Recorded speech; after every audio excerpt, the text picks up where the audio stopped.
अगर मैं आपसे पूछूं कि पहला अंतरिक्ष यात्री कौन था, तो आपका जवाब क्या होगा? या ये सवाल आपकी परीक्षा में आता है, तो आप क्या लिखेंगे? कमेंट करिए, क्योंकि यही सवाल हमारे केंद्रीय सूचना एवं प्रसारण मंत्री अनुराग ठाकुर ने एक स्कूल के बच्चों से किया। तो बच्चों ने एक सुर में जवाब दिया कि यूरी गैगरिन। लेकिन अनुराग ठाकुर ने बच्चों को टोकते हुए कहा कि पहले अंतरिक्ष यात्री हनुमान जी थे। अंतरिक्ष में यात्रा करने वाला पहला कौन?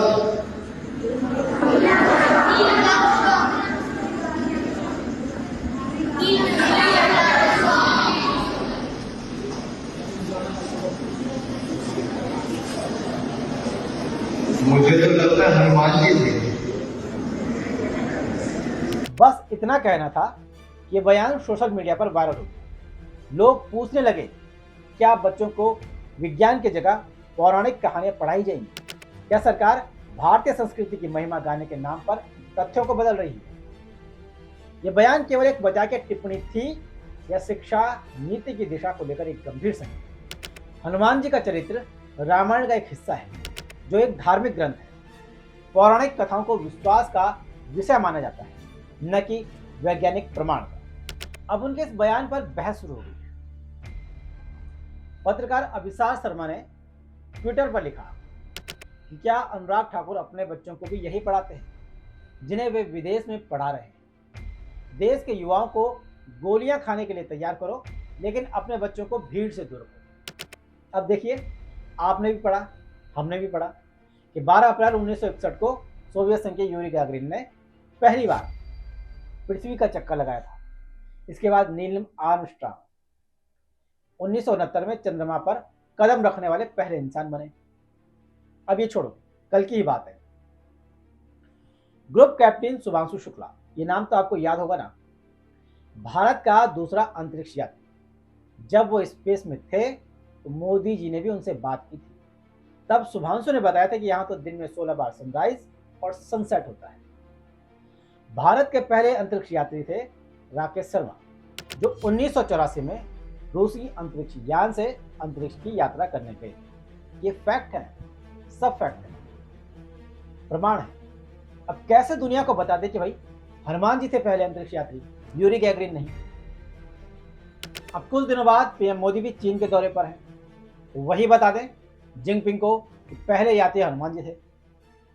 दरअसल इस देश में नेताओं को कुछ भी कह देना है और जनता बस उसी की वाह वाह करते हुए उसी बात को लेकर बैठ जाते हैं कि भाई सही बोल रहे हैं। बिल्कुल, ये सिर्फ अनुराग ठाकुर की बात नहीं, ऐसे बहुत सारे उदाहरण हैं। जब मोदी जी पीएम बने थे, तब याद कीजिए, अक्टूबर 2014 में मुंबई के बड़े बड़े डॉक्टर्स को संबोधित कर रहे थे और तब वो कह रहे थे कि गणेश जी की प्लास्टिक सर्जरी हुई थी। अब बताओ, कुछ समय से देश में किताबें भी बदली जा रही हैं, शिक्षा नीति बदली गई, इतिहास भी बदला जा रहा है। हो सकता है आने वाले टाइम में यही जवाब मिले हमें। ऐसे ही 2018 में उस वक्त त्रिपुरा के सीएम थे विप्लव देव। उन्होंने भी कुछ ऐसा ही कहा।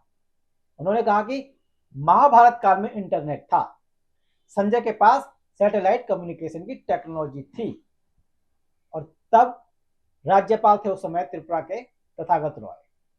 अब उन्होंने भी कहा कि हाँ भाई साहब बिल्कुल सही बोल रहे हैं, बहुत सही बात बोली। अब ये भी बता देते कि भाई कौन सी कंपनी का इंटरनेट था। ऐसा ही 2017 में हुआ। राजस्थान सरकार में उस वक्त शिक्षा मंत्री थे वासुदेव देवनानी। उन्होंने दावा किया कि गाय एकमात्र ऐसा पशु है जो ऑक्सीजन लेती है और ऑक्सीजन छोड़ती है। उत्तराखंड की पशुपालन मंत्री थी रेखा आर्या। उन्होंने भी ये कहा कि गाय ऑक्सीजन छोड़ती है। तो जब गाय ऑक्सीजन छोड़ती है तो भाई अस्पतालों में गाय बांध दो, ऑक्सीजन के सिलेंडर की जरूरत क्या है? दरअसल फैक्ट ये है, जो डॉक्टर्स दावा करते हैं प्रमाण के साथ, कल्पनाओं के साथ नहीं। जब हम, गाय या कोई और जानवर हवा लेता है जिसमें 21% ऑक्सीजन होती है, तो हम उसका 4-5% ऑक्सीजन इस्तेमाल कर पाते हैं सिर्फ, और बाकी 15 से 16% जो ऑक्सीजन होता है हमारे शरीर से वैसे ही बाहर आ जाता है हवा के साथ, फिर वो चाहे कोई भी जानवर। ये छोड़ो, 2018 में उत्तराखंड के सीएम थे त्रिवेंद्र सिंह रावत। उन्होंने ये दावा किया कि गाय को थोड़ी देर सहलाने से टीबी जैसे गंभीर रोग और लोगों के सांस की बीमारी ठीक हो सकती है। ऐसे कितने किस्से गिनाए और कितने किस्से सुनाए जिनमें हम गाय, गंगा और अपने वेद पुराणों की तारीफ करते हैं, और इस तारीफ करने के चक्कर में हम इतना आगे निकल जाते हैं कि उनका मजाक बन जाता है। गोमूत्र एक ऐसी चीज है जिस पर सबसे ज्यादा विवाद होते हैं और सबसे ज्यादा दावे किए जाते हैं, बड़े बड़े दावे, टीबी, कैंसर, मधुमेह, पता नहीं क्या क्या। लेकिन IVRI एक संस्था है, 2023 में इसने रिसर्च किया था और उस रिसर्च में पाया कि गोमूत्र में 14 से ज्यादा खतरनाक बैक्टीरिया हो सकते हैं। हालांकि खेती में गोबर और गौमूत्र का जो उपयोग है वो जैविक खाद के रूप में वैज्ञानिक रूप से मान्य है, ये बहुत अच्छा होता है, लेकिन सेहत के लिए नहीं होता। ये सोचने वाली बात भी है कि पौराणिक कथाओं को विज्ञान के बराबर रखेंगे तो बच्चों में तार्किक सोच कमजोर हो। और आजकल AI का दौर है। ठीक है, अगर आपको भारतीय संस्कृति की तारीफ करनी है, अच्छी बात है, हमें भी करनी है, लेकिन ऐसी बेवकूफ़ी जैसी बातें न करो कि हमारी संस्कृति का मजाक हो जाए। अगर आपको अपनी संस्कृति और परंपराओं का महत्व बताना है तो तरीके से बताओ, तरीके से रखो। वैज्ञानिक प्रमाणों के बराबर रखना खतरनाक हो सकता है। संस्कृति का अपना महत्व है, विज्ञान का अपना महत्व है। दोनों को एक दूसरे के साथ रखना शिक्षा के स्तर पर संकट हो सकता है, गिरा सकता है। संस्कृति गर्व का विषय हो सकता है, लेकिन विज्ञान प्रगति का विषय है। इसलिए नेताओं को ऐसे बयानों से बचना चाहिए।